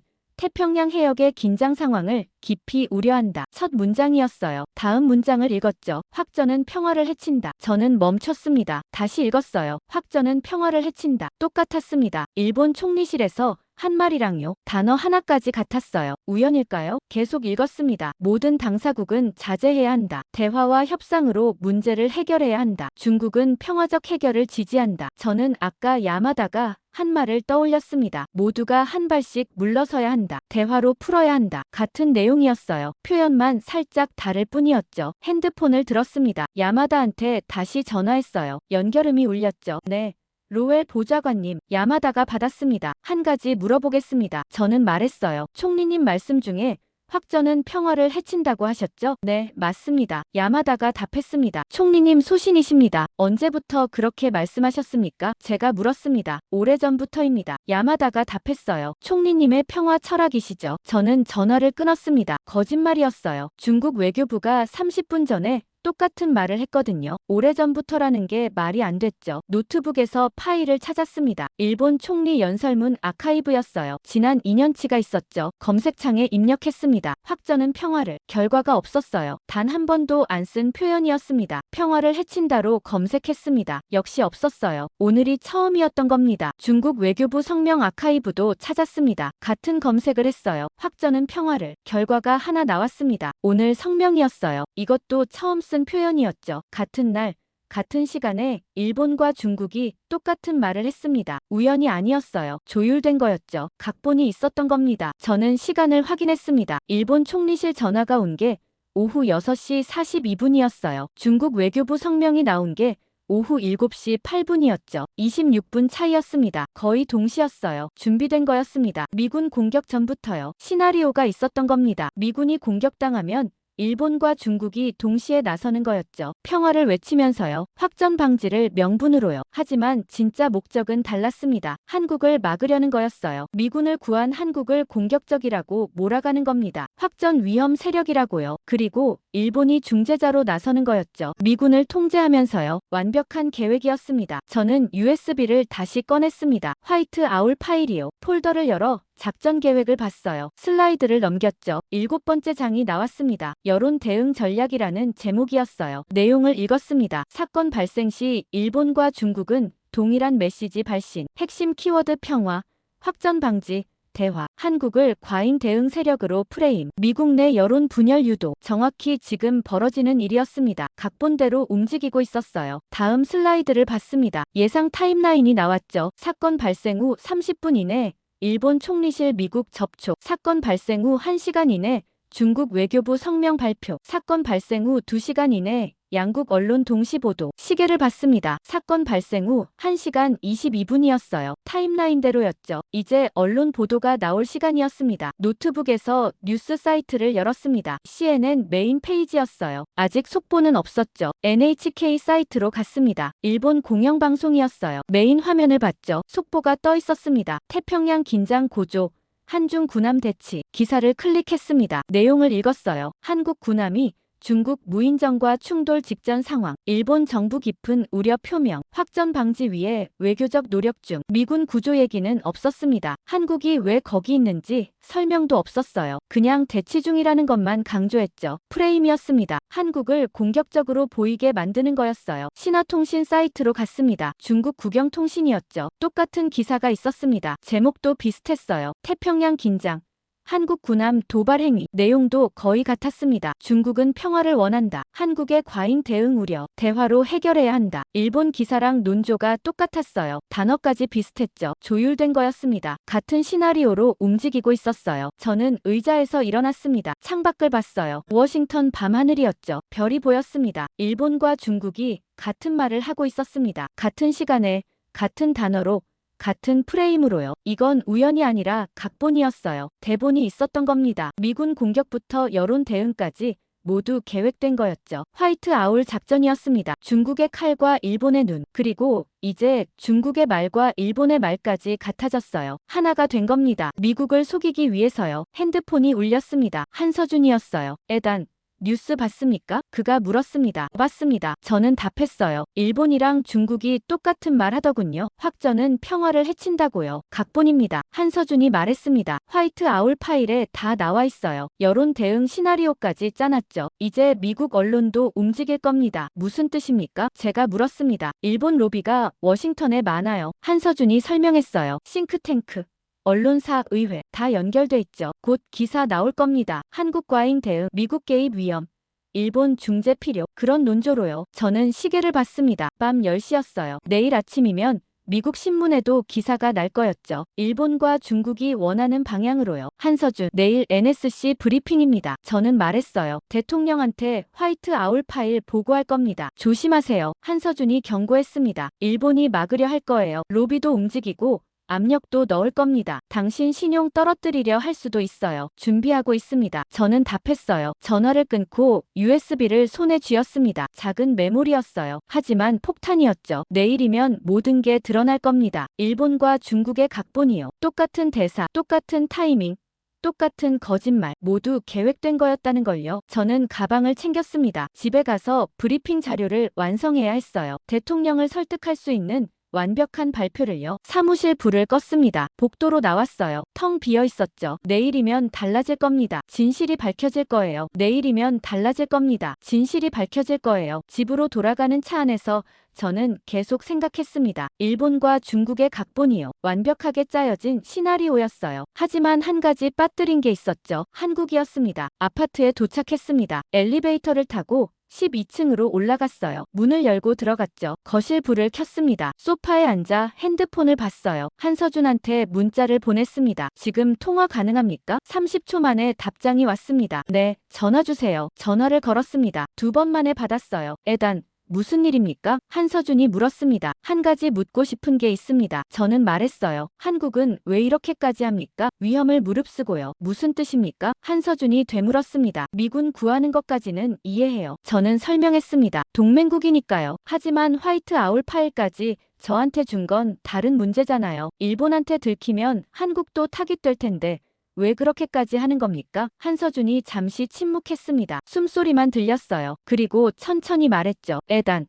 한국 전쟁 아시죠? 알죠. 저는 답했습니다. 1950년이요. 그때 미군이 왔습니다. 한서준이 말했어요. 한국이 가장 어려울 때였어요. 북한이 남침했고 부산까지 밀렸죠. 나라가 사라질 뻔했어요. 그때 미군이 왔어요. 저는 그 얘기를 알고 있었습니다. 인천 상륙작전이요. 메가더 장군이요. 맞습니다. 한서준이 계속했어요. 하지만 그것만이 아니에요. 3년 동안 미군이 한국에서 싸웠어요. 3만 6천 명이 죽었죠. 한국을 위해서요. 한 번도 본 적 없는 나라를 위해서요. 저는 아무 말도 하지 못했습니다. 제 할아버지도 그때 싸웠습니다. 한서준의 목소리가 낮아졌어요. 미 해병대였어요. 장진호 전투에서 동상으로 발가락 3개를 잃었죠. 평생 절뚝거리며 사셨어요. 하지만 후회 안 하셨어요. 한국을 도왔다는 게 자랑이었죠. 저는 창밖을 봤습니다. 워싱턴 야경이 보였어요. 불빛들이 반짝이고 있었죠. 한국 사람들은 그걸 잊지 않습니다. 한서준이 말했어요. 미군이 우리를 살렸다는 걸요. 약속을 지켰다는 걸요. 그래서 지금은 우리 차례예요. 미군을 지킬 차례죠. 의리는 계산이 아닙니다. 저는 그 말을 곱씹었습니다. 의리라고요. 이익이 아니라요. 하지만 위험하잖아요. 제가 말했습니다. 일본이 가만 안 있을 텐데요. 한국도 피해를 볼 수 있어요. 알고 있습니다. 한서준이 답했어요. 하지만 해야 할 일이에요. 옳은 일이니까요. 한국은 약속을 가볍게 여기지 않아요. 70년 전 약속도 지금 약속이에요. 저는 소파에 기대며 물었습니다. 한국 정부도 아는 겁니까? 당신이 저한테 파일 준 거요. 아직 모릅니다. 한서준이 솔직하게 답했어요. 제 판단이에요. 나중에 책임질 각오하고 했죠. 왜요? 저는 물었습니다. 왜 그렇게까지 합니까? 한서준이 또 침묵했습니다. 길게요. 그리고 조용히 말했어요. 제 할아버지가 돌아가시기 전에 하신 말씀이 있어요. 미군 덕분에 살았으니 내가 갚아라. 그러셨어요. 저는 그 약속을 지키는 겁니다. 저는 할 말을 잃었습니다. 개인적 약속이었어요. 할아버지와의 약속이요. 그걸 지키기 위해 경력을 걸고 있었던 겁니다. 한국은 평화를 말하는 나라입니다. 한서준이 계속했어요. 우리 헌법에도 나와 있어요. 평화 통일을 지향한다고요. 전쟁을 원하지 않아요. 하지만 약속이 깨질 땐 다릅니다. 가만히 있지 않아요. 행동합니다. 지금이 그때예요. 미일 동맹이 깨지고 있어요. 일본이 배신하고 있죠. 우린 그냥 보고만 있을 수 없어요. 저는 USB를 떠올렸습니다. 화이트 아울 파일이요. 한국이 6개월 동안 모은 증거였죠. 조용히, 철저하게요. 아무한테도 말하지 않고요. 한국은 말이 없습니다. 한서준이 말했어요. 큰 소리치지 않아요. 자랑하지도 않죠. 그냥 묵묵히 일합니다. 끝나면 그때 보여주고요. 화려하지 않아요. 하지만 확실해요. 제가 본 한국이 그랬습니다. 저는 답했어요. 조용하지만 정확하더군요. 말보다 행동이 먼저였고요. 맞습니다. 한서준이 동의했습니다. 한국은 약속을 말로 하지 않아요. 행동으로 보여주죠. 오늘 미군 구한 것처럼요. 30초 차이로 도착한 거요. 저는 그게 궁금했습니다. 어떻게 그렇게 정확히 왔습니까? 한국 구축함이요. 20분 걸린다더니 5분 만에 왔잖아요. 한서준이 웃었습니다. 작게요. 사실은 이미 근처에 있었어요. 미리 배치했던 겁니다. 미리요? 제가 되물었습니다. 일주일 전부터요. 한서준이 설명했어요. 한국 해군이 그 해역을 감시하고 있었어요. 중국 움직임이 수상해서요. 혹시 모를 상황에 대비해 구축함을 대기시켰죠. 미군 가까이에요. 저는 감탄했습니다. 준비돼 있었던 거였어요. 미리요? 말도 없이요. 우리한테 알렸으면 로비가 막았을 겁니다. 한서준이 말했어요. 일본 쪽에서 반대했겠죠. 불필요한 긴장 조성이라고요. 그래서 조용히 했어요. 승인 안 받고요. 나중에 책임질 각오하고요. 또 책임이었습니다. 한국 해군 지휘관도 책임을 각오했던 거예요. 미군을 지키기 위해서요. 애단. 한국 사람들은 이렇게 생각해요. 한서준이 말했습니다. 미군은 한국이 가장 어려울 때 함께 싸운 사람들이라고요. 그러니까 지금 어려우면 우리가 도와야 한다고요. 당연한 거라고 생각해요. 계산이 아니에요. 의리예요. 저는 그 말에 뭉클했습니다. 70년 전 일을 지금도 기억하는 거였어요. 갚아야 할 빚으로요. 우리는 평화를 말하는 나라지만요. 한서준이 마지막으로 말했습니다. 약속이 깨질 땐 행동합니다. 말로 항의하지 않아요. 직접 나서죠. 오늘처럼요. 미군 구하러 갔던 것처럼요. 당신한테 파일 준 것처럼요. 조용하지만 확실하게요. 전화를 끊고 저는 소파에 앉아 있었습니다. 한참 동안요. 한국이 왜 여기까지 왔는지 이제 알았어요. 계산 때문이 아니었습니다. 이익 때문도 아니었죠. 약속 때문이었어요. 70년 전 약속이요. 의리 때문이었습니다. 함께 싸웠던 기억이요. 한국은 말이 없었습니다. 자랑하지도 않았어요. 큰 소리도 안 쳤죠. 그냥 조용히 움직였습니다. 미군을 지키기 위해서요. 배를 미리 배치하고 증거를 6개월 동안 모으고 위험을 무릅쓰고 파일을 건네고 모두 조용히요. 일본은 달랐습니다. 화려하게 발표하고 언론에 나오고 중재자인 척했죠. 하지만 뒤에선 배신하고 있었어요. 중국과 손잡고 미군을 팔고 있었던 겁니다. 중국도 마찬가지였습니다. 평화를 외치지만 실제론 공격하고 있었어요. 무인정 보내고 미군 죽이려 했죠. 한국만 달랐습니다. 평화를 말하지만 행동으로 지켰어요. 말이 아니라 배로, 위성으로, 목숨 걸고요. 조용히요. 저는 노트북을 열었습니다. 내일 브리핑 자료를 완성해야 했어요. 대통령한테 보여줄 거였죠. 한국이 왜 여기까지 왔는지를요. 의리가 뭔지를요. 진짜 동맹이 뭔지를요. 새벽 2시까지 작업했습니다. 슬라이드를 하나씩 만들었어요. 증거를 정리하고 타임라인을 그렸죠. 일본과 중국의 통신 기록, 암호 분석, 자금 흐름 모두 넣었습니다. 마지막 슬라이드를 저장하고 잠들었어요. 몇 시간 안 됐지만요. 아침 7시에 일어났습니다. 샤워하고 정장을 입었어요. USB를 주머니에 넣었죠. 브리핑은 오전 10시였습니다. 국무부 청사로 향했어요. 차 안에서 뉴스를 확인했습니다. 워싱턴 포스트 헤드라인이 떴어요. 태평양 긴장 고조. 한국 군함 중국과 대치. 기사를 클릭했습니다. 읽기 시작했어요. 전문가들은 한국의 과잉 대응을 우려한다. 확전 위험이 크다는 지적이다. 일본 정부는 중재 의사를 밝혔다. 한서준 말이 맞았습니다. 일본 로비가 움직였어요. 프레임이 짜여지고 있었죠. 한국을 공격적으로 보이게 만드는 거였습니다. 뉴욕타임스도 비슷했습니다. 한국 해군의 돌출 행동, 동맹 내 우려 확산, 전직 국방부 관계자 인터뷰가 실려 있었어요. 한국이 독자 행동하는 건 위험하다. 미국과 사전 협의 없이 움직이면 안 된다. 일본의 중재 역할이 필요하다. 모두 일본 논리였습니다. 한국을 문제 삼고 일본을 해결사로 만드는 거였죠. 국무부에 도착했습니다. 엘리베이터를 탔어요. 7층 회의실로 향했죠. 복도를 걷는데 누군가 저를 불렀습니다. 로웰 보좌관. 돌아봤어요. 국무부 동아시아 담당 차관보 리처드였습니다. 60대 중반쯤 되어 보였어요. 회색 머리에 검은 뿔테 안경을 쓰고 있었죠. 잠깐 얘기 좀 하시죠. 리처드가 말했습니다. 브리핑 전에요. 사무실로 따라갔습니다. 문을 닫았어요. 그가 책상에 기댔죠. 오늘 뭘 발표할 겁니까? 리처드가 물었습니다. 태평양 상황 브리핑입니다. 저는 답했어요. 미군 공격 사건이요. 한국 얘기할 겁니까? 그가 직접적으로 물었습니다. 당연하죠. 저는 답했습니다. 한국이 미군을 구했어요. 보고해야죠. 리처드가 팔짱을 꼈습니다. 조심하세요. 한국을 너무 띄우지 마세요. 지금 분위기가 안 좋아요. 무슨 뜻입니까? 제가 물었습니다. 한국 과잉 대응 문제가 불거지고 있어요. 리처드가 설명했습니다. 의회에서도 우려하고 있고요. 일본 측 설명이 더 설득력 있어 보여요. 중재가 필요하다는 거죠. 저는 눈썹을 치켜 올렸습니다. 일본이 미군 정보를 중국에 넘긴 건 아십니까? 뭐라고요? 리처드가 놀란 표정이었습니다. 증거 있습니다. 저는 USB를 꺼냈어요. 6개월치 통신 기록이요. 일본이 체계적으로 배신하고 있어요. 리처드가 USB를 봤습니다. 손을 내밀지 않았어요. 로웰, 신중하세요. 그가 말했습니다. 일본은 70년 동맹국이에요. 함부로 의심하면 안 돼요. 증거가 있다니까요. 저는 강조했습니다. 한국 정보기관이 수집한 거예요. 한국이요? 리처드가 코웃음 쳤습니다. 한국 정보를 어떻게 믿습니까? 그쪽도 이해관계가 있잖아요. 일본 견제하려는 거 아닙니까? 저는 당황했습니다. 증거를 보지도 않고 의심하는 거였어요. 최소한 확인은 해봐야 하지 않습니까? 제가 말했습니다. 확인하겠습니다. 리처드가 답했어요. 하지만 오늘 브리핑에선 빼세요. 검증 안 된 정보예요. 대통령 앞에서 발표하면 안 돼요. 저는 USB를 주머니에 다시 넣었습니다. 리처드가 막고 있었어요. 의도적으로요. 회의실로 향했습니다. 복도를 걷는데 핸드폰이 울렸어요. 모르는 번호였죠. 받았습니다. 로웰 보좌관님이십니까? 여자 목소리였습니다. 젊었어요. 네, 누구십니까? 저는 물었습니다. 워싱턴 포스트 기자 제니퍼입니다. 잠깐 질문 좀 드려도 될까요? 지금은 곤란합니다. 저는 답했어요. 회의 직전이에요. 한국 정보 관련해서인데요. 제니퍼가 말했습니다. 보좌관님이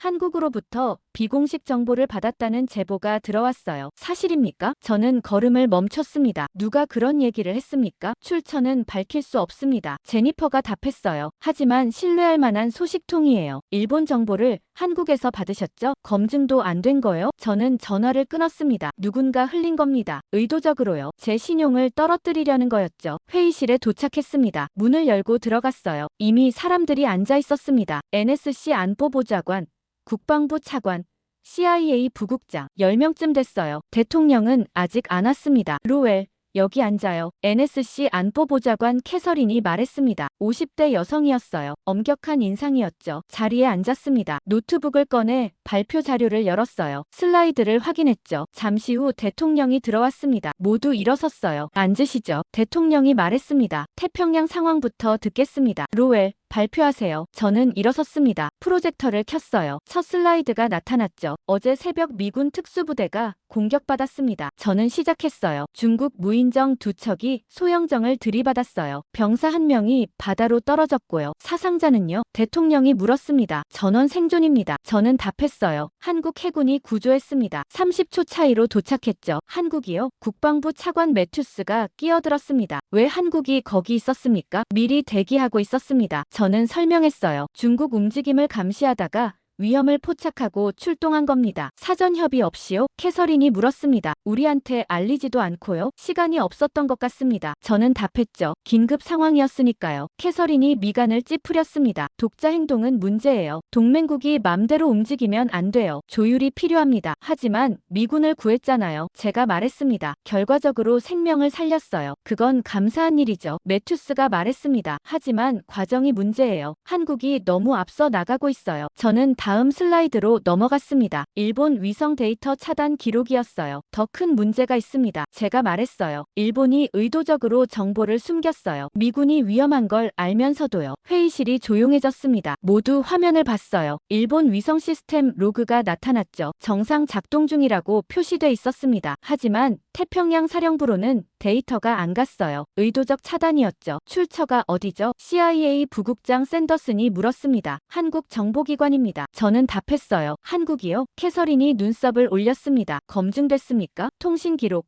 암호 분석 모두 있습니다. 저는 USB를 꺼냈어요. 6개월치 증거예요. 일본이 중국과 협력하고 있다는 거요? 대통령이 물었습니다. 네. 저는 확신 있게 답했습니다. 화이트 아울이라는 작전명으로요. 미군 정보를 중국에 넘기고 있어요. 잠깐만요. 리처드가 끼어들었습니다. 대통령님, 이건 검증 안 된 정보입니다. 한국 측 일방적 주장이에요. 일본은 70년 동맹국이에요. 함부로 의심할 수 없습니다. 증거가 있다니까요. 저는 목소리를 높였습니다.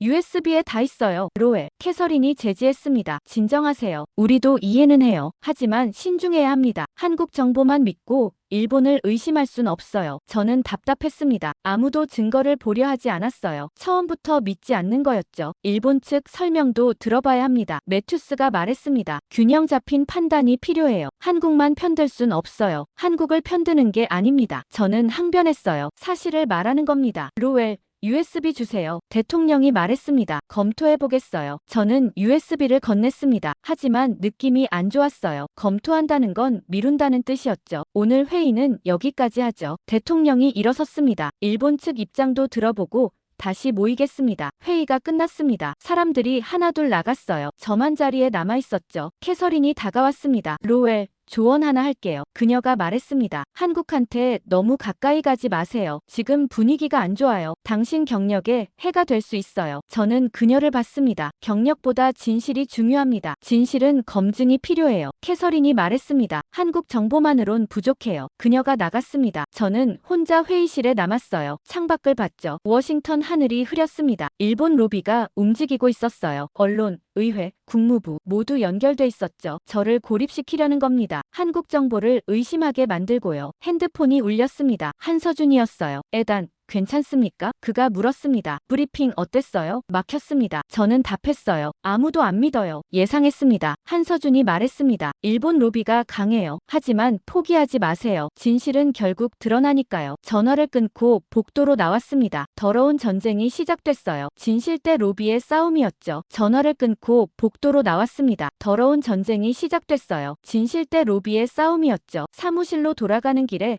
핸드폰이 또 울렸습니다. 모르는 번호였어요. 받지 않았죠. 연달아 3번 더 울렸습니다. 모두 다른 번호였어요. 언론이었을 겁니다. 사무실 문을 열고 들어갔습니다. 책상 위에 쪽지가 놓여 있었어요. 노란색 포스트잇이었죠. 상원 외교위원회 보좌관 마크가 전화했음. 급하다고 함. 되돌려 전화했습니다. 마크는 대학 동기였어요. 10년 넘게 알고 지낸 사이였죠. 마크, 나야. 제가 말했습니다. 무슨 일이야? 에단, 큰일이야. 마크의 목소리가 급했습니다. 상원에서 난리야. 일본 관련해서요. 뭔데? 저는 물었습니다. 청문회 소집하려고 해. 마크가 설명했습니다. 주제가 한국의 독자 행동이래. 동맹 질서 교란이라나 뭐라나. 일본 대사 증인으로 부를 거야. 저는 주먹을 쥐었습니다. 벌써 움직였군요. 빨라. 마크가 말했습니다. 오늘 아침 회의 끝나자마자 시작됐어. 누가 주도해? 제가 물었습니다. 렌달 의원이야. 마크가 답했습니다. 외교위 간사잖아. 일본 로비랑 가까운 사람이야. 당연히 일본 편들겠지. 저는 렌달 의원을 알고 있었습니다. 70대 중반 베테랑이었어요. 30년 넘게 의원했죠. 일본계 기업 후원 많이 받는 사람이었습니다. 언제 열려? 제가 물었습니다. 모레래. 마크가 답했어요. 준비 시간도 안 주는 거야. 밀어붙이려는 거지. 너도 증인으로 부를 수 있어. 저요? 제가 되물었습니다. 한국 정보 받은 사람이잖아. 마크가 말했습니다. 검증 안 된 정보로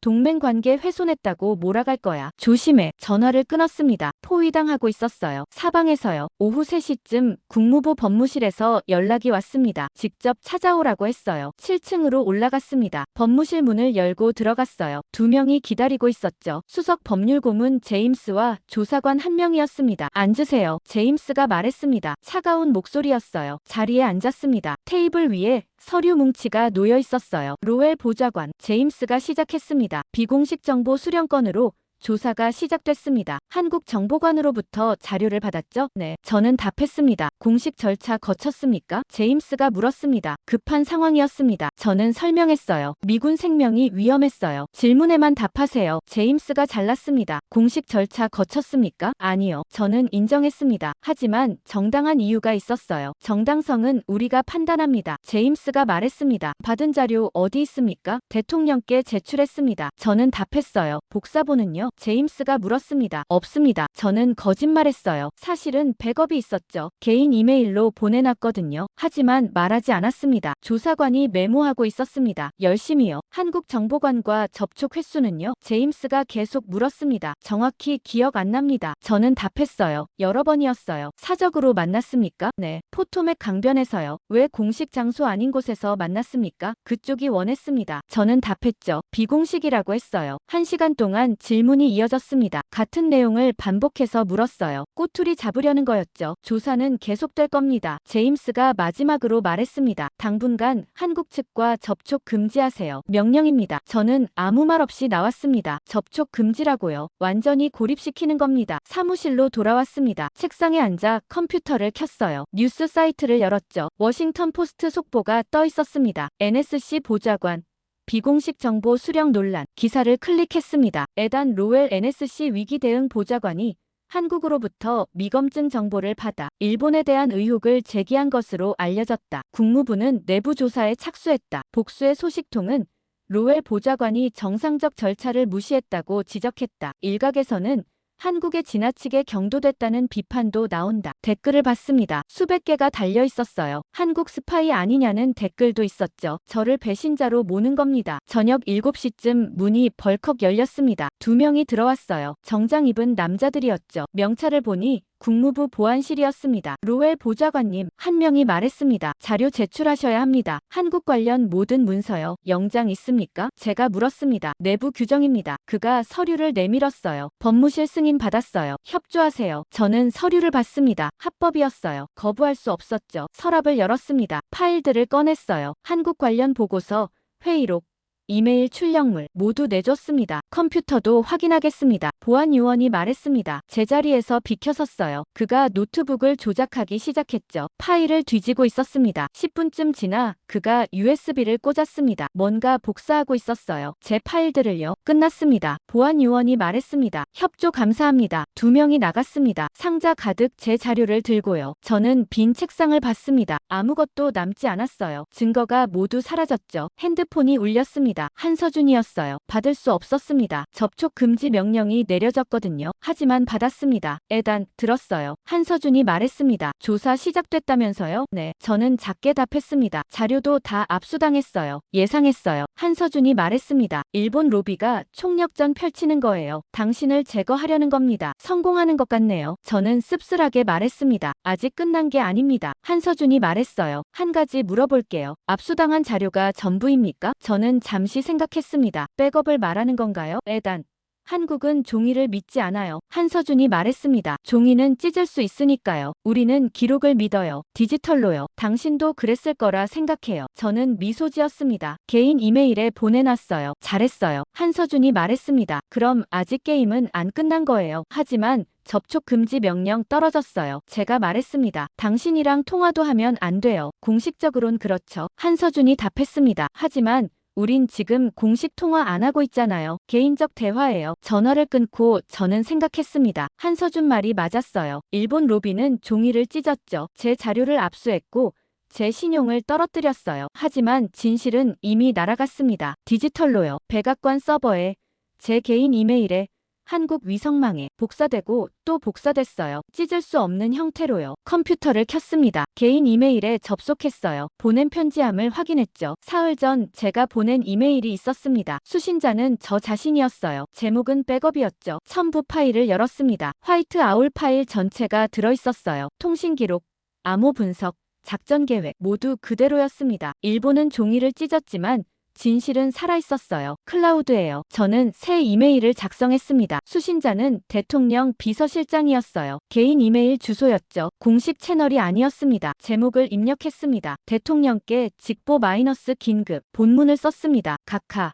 국무부 공식 경로가 막혔습니다. 일본 로비가 개입하고 있습니다. 첨부 파일을 직접 확인해 주시기 바랍니다. 한국이 수집한 증거입니다. 일본의 배신을 증명합니다. 파일을 첨부했습니다. 화이트 아울 전체를요. 보내기 버튼에 커서를 올렸습니다. 잠시 망설였어요. 이거 보내면 돌아올 수 없었죠. 정식 절차를 무시하는 겁니다. 명령 불복종이었어요. 경력이 끝날 수도 있었죠. 하지만 미군 목숨이 달린 문제였습니다. 진실이 묻힐 수 없었어요. 클릭했습니다. 이메일이 전송됐습니다. 화면에 메시지가 떴어요. 발송 완료. 저는 의자에 기댔습니다. 이제 대통령이 직접 볼 겁니다. 중간에서 막을 수 없었어요. 진실은 이미 날아갔으니까요. 창밖을 봤습니다. 워싱턴 밤하늘이었어요. 별이 빛나고 있었죠. 일본은 종이를 찢었지만 기록은 살아남았습니다. 디지털은